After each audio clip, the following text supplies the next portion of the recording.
Hey everybody, what's going on? Welcome to Sit Down. I'm DJ Sixsmith, hanging out with Tim Meadows, actor, comedian. How are you, sir? Hi, good. How are you, DJ? I'm great. Thank you very much for coming in. Oh, my pleasure. So you got season 2 of No Activity. But yes. Before we get into the show, okay. I want to wind it back. You want to say hello again? Yeah, no, before that would be great. Take me back to the early days in Michigan. Your early inspirations. Who were the people that you looked at? You said, you know what? I love what they're doing right now. I think probably the biggest influence was Saturday Night Live when I was like 14 or something, in the original cast. Monty Python, National Lampoon, the magazine and radio show, that kind of stuff. And I mean, I'd always loved comedy. Like, I'd love Mel Brooks. I would always go see Mel Brooks movies when I was younger. And, Jerry Lewis and, Three Stooges. I mean, I was like all a the kid. Classics. Yeah. But I looked at it a lot more, harder, I guess. I really got in depth with comedy, Like, I really looked and wanted to learn about where did people get started, and what influenced them. Like, I was a big fan of Woody Allen, and I read this story about how he liked this writer named S.J. Perelman. And then I started reading S.J. Perelman, and I was like, oh, yeah, you can see why Woody Allen is influenced by him. Right. It's the nerd who thinks of himself as a heroic figure. Anyways, those are the things that have influenced me. Yeah, I like doing deep dives on people like that because obviously you look at a person like Woody Allen or Mel Brooks and you think to yourself, all right, they're successful for this reason, but at a certain point, they were just, a regular kid growing up. Yeah, and they had to be inspired by something right. or someone, and you always find out, you figure it out when you see what people have studied or influenced, And the same thing with Woody Allen, and I'll move on to other people. But the other thing with Woody Allen was Bob Hope was the person that he loved Bob Hope movies. And if you see early Woody Allen movies, his character's a lot like what Bob Hope did really in his movies. Yeah. It's the bumbling, guy who thinks that he's much cooler than he actually is, But yeah. So SNL influenced me a lot, SCTV. And once I really figured out that I liked that stuff, I started figuring out where those people learned. And that led me to do improv and study improv in Chicago. And I think the other interesting part of that evolution is you're picking and choosing from people, but then you're defining your own style. So like you said, you're in Chicago, you're at Second City. Right. When do you start to realize that you have your own unique style outside everybody else? That's a good question. I mean, I think probably when I was on main stage at Second City, because I was the only African American male, and I was also I contributed a lot. So I would come in with ideas for scenes and everything, and I think during that period, I really became a lot more confident in the stuff that I liked. Like I knew that I wasn't a political guy, but I was a person who liked to comment on social things. I like to parody things, and I like to do smart material, but also liked silly material. And so I think during the Second City phase of my long life is that that was where I really figured out what I was doing and what I didn't want to do. Like, I didn't want to be, and no offense to Def Jam comedy or anything, but I knew I didn't want to go that route because I wanted to be an actor also, and I wanted to be versatile. I didn't want to be perceived as just this street guy who does hip hop sort of jokes or whatever. Sure. I wanted to actually be a multifaceted, character, I guess. And it's very easy in this industry to just get pigeonholed into one area. Yeah. And I think one of the interesting things about your career is that you've done so many different things, but even at SNL, I mean, you're hitting on many different types of roles, and you're writing and you're getting involved with that process, and you're making sure that people look at you and think, Tim can do a lot of different things, not just this one specific type of role. Yeah.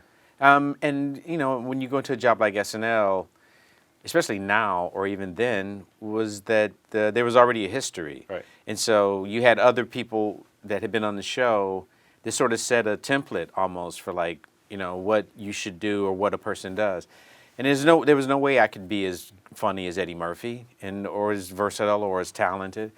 But I just figured, I have to be myself and I have to do the things that I find funny. And and it was a good thing that I went to Second City because I really had time at about 3 or 4 years where I really got to develop and get confidence in myself. Yeah, it's like that minor league baseball experience. You're working out all the kinks, you're getting your reps, and Second City is such a great warm-up for Saturday Night Live, but obviously different. So what was the biggest difference between the two?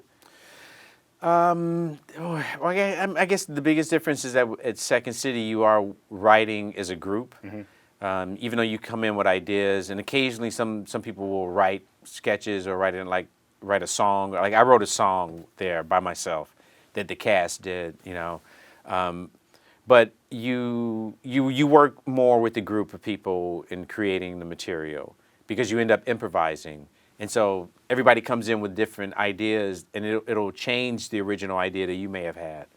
Whereas in Saturday Night Live, the sketch is written by a few people or individual, and then it's produced. It's not written by committee. For example, you know what I'm saying. Mm-hmm. So that was the biggest difference. Yeah, no doubt about it. Yeah. So with your time at SNL, 10 years at that point, it was one of the longest running times at SNL. Mm-hmm. And thinking about Ladies Man, because you've obviously talked about that a lot, but I think with SNL's history, there've been those iconic scenes that have hit, and you bring them back over and over and over again. So how did you guys balance? Okay, this works, and we don't want to overuse it, overplay it. How did you guys figure that out? When I say we, I mean the writers who I give a lot of credit to, Andrew Steele and Dennis McNicholas. Dennis works on the show now at SNL, and Andrew is a writer and works for Funny or Die. The thing that we all had in common was that we liked the idea of doing the character a few times a year. Mm-hmm. We were like, we enjoyed writing it. We liked the character, but we didn't want to get sick of it. Right. And so we made between the three of us, we made a conscious effort to limit the number of times that we would do the character on the show.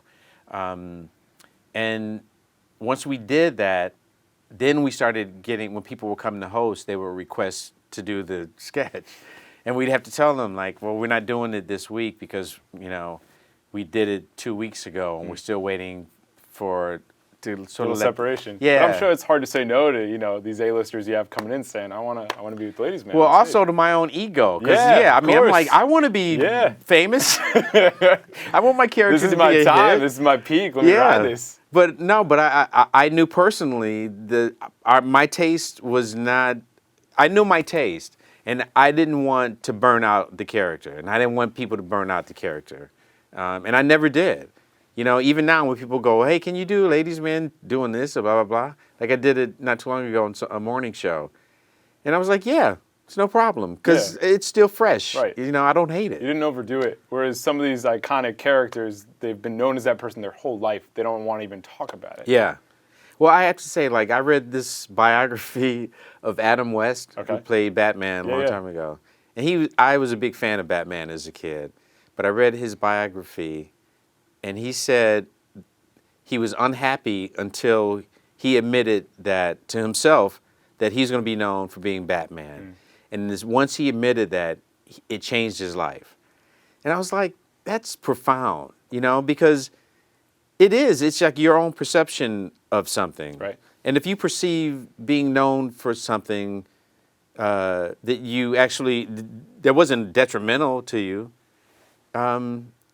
it's crazy, and once you accept it, then it becomes you have power over it. You know what I mean? It's yours. Exactly. Yeah. And so I do that with the Ladies Man, and I've been asked before, like, does it bother you that that's the thing that people know you from, or whatever, or that's your most famous thing? And my answer, even though you didn't ask, I'll still answer. Go for it.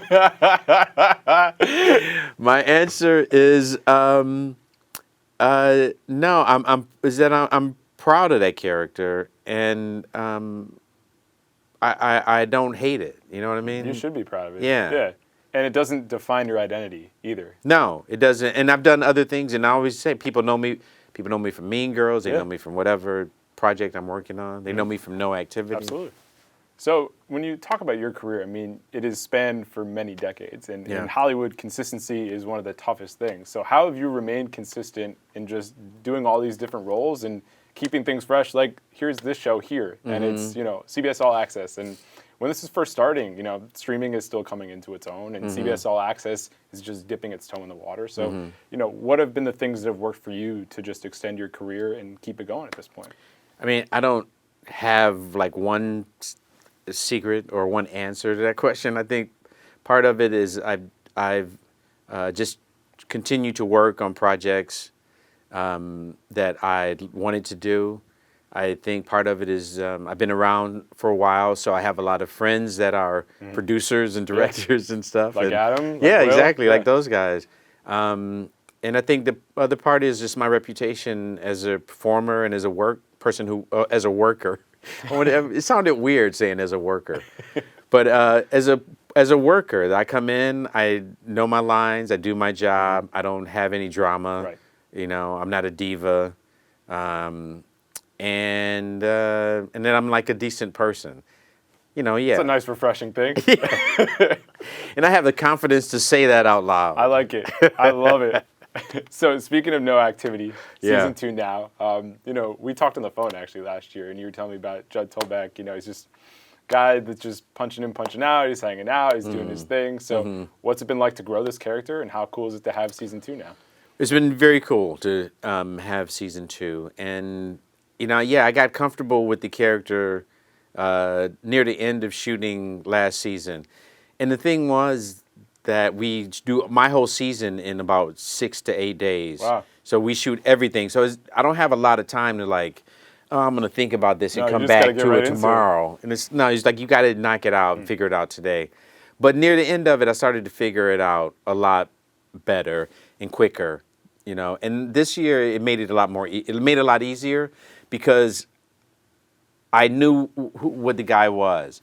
I think he's sort of an innocent person who tries to find a joy and trust in other people.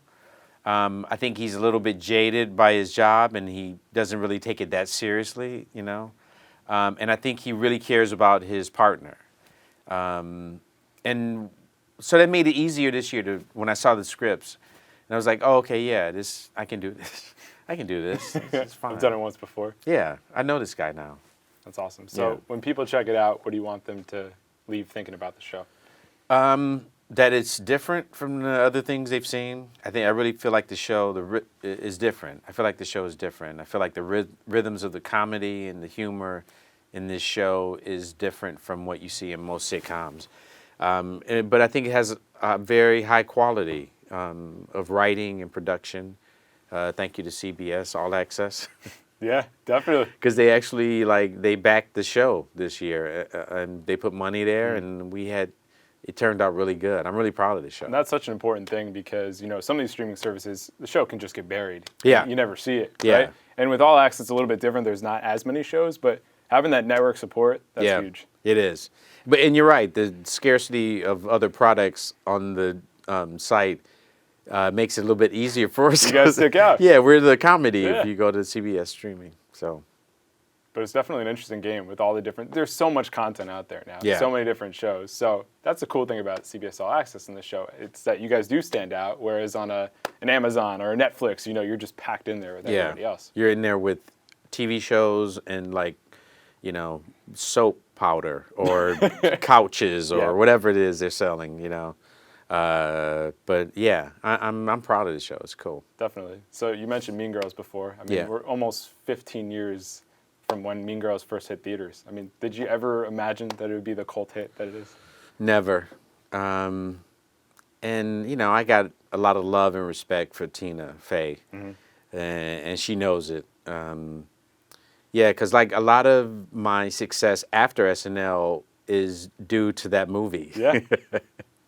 You say what keeps you going and stuff. And it's things like that where a friend put me in a movie and wrote a part for me, and I was smart enough to do it and do a good job at it, And that movie, like, it really did, like, set me up, you know, for working after SNL. It was like, oh, yeah, people remember you. Right. You know? SNL, Mean Girls. Yeah. Keep it going. My manager, like, had joked, he was with one of his partners and they were watching Mean Girls when it came out. And my manager's friend leaned over and said, that Tim Meadows kid is good. We should sign him up. My manager was like, yeah, I know. We have him. We're going to do it more. We're going to really push him harder, you know. But it's just funny how just you're not front of mind for people until something like that hits. Yeah.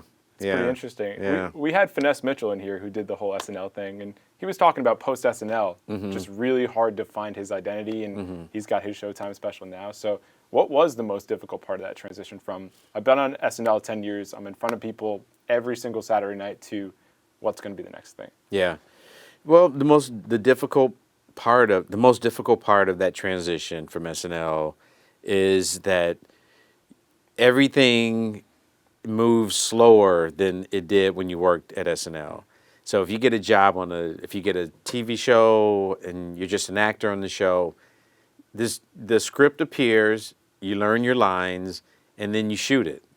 And at SNL, you wrote the script, you produced the script, you acted in this thing, you cast people in it, you covered every aspect of producing your piece.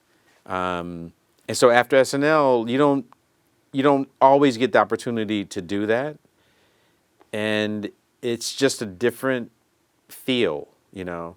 That's one thing, and then the other thing I think is you sort of get spoiled by working with really talented people. Yeah, the best of the best. Yeah. And so when you go work on other jobs, sometimes you are quick to realize that these, not all, but some people are not as good as the people that I just worked with.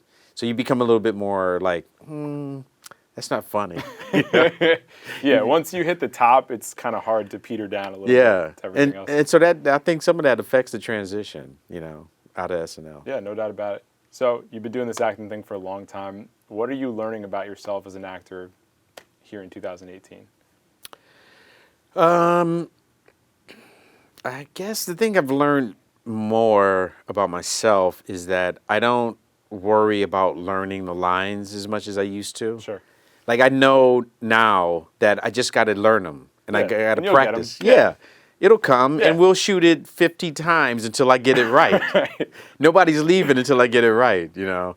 But I used to obsess when I was starting out about not knowing my lines, to the point where it affected me learning my lines or saying my lines. And I think now I just have, you know, just like we were talking about Second City and having confidence from doing that, the same thing has come from years of being in front of the camera. You know, it's like, okay, now I have the confidence of knowing, I know how it works. I know I got to spend time learning my lines. I know how it's done. I know when I get there the next day that that it'll be fine. And I always remind myself, I've never been fired from a job. Well, that's a good thing. Yeah. Like, I've never been fired for, like, not being able to learn my lines or not, you know, being on time or being a prick or whatever, you know. So, yeah. I just wanted America to know that I'm not a prick. The pitch is easy. Tim Meadows, not a prick, knows his lines. Tim, it's been a pleasure. Thank you very much. Really nice to meet you. Catch No Activity on CBS All Access. We'll see you next time here on The Sit Down.